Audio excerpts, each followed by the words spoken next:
38-ші есеп. 4-тен x бөлшегін қысқартқанда x-тан 1 бөлшегі шықты. Егер x 0-ден үлкен болса, x-ті табыңыз дейді. Бұл есепті шығарудың ең оңай жолы ол нұсқаларын қойып тексеру. А нұсқасын қойып көрейік. X-тің орнына 4-ті қояйық. 4 бөлінген 4 тең 1 болады. Яғни ол 4-тен 1 болып шықпайды. Қысқарғанда ол x-тің орнына қойған санымыз бөлімінде болып шығу керек. Екінші Б нұсқасын көрейік. 4-тен 2 бұл бөлшекті қысқартсақ 2-ден 1 болады. Яғни бізге берілген шартқа сәйкес келеді.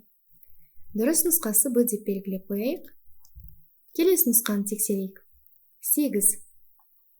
4-тен 8. Бұл бізге бүтін 2-ні береді. Демек ол шартқа сәйкес емес. Және 1-ді беріп көрейік. 4-тен 1.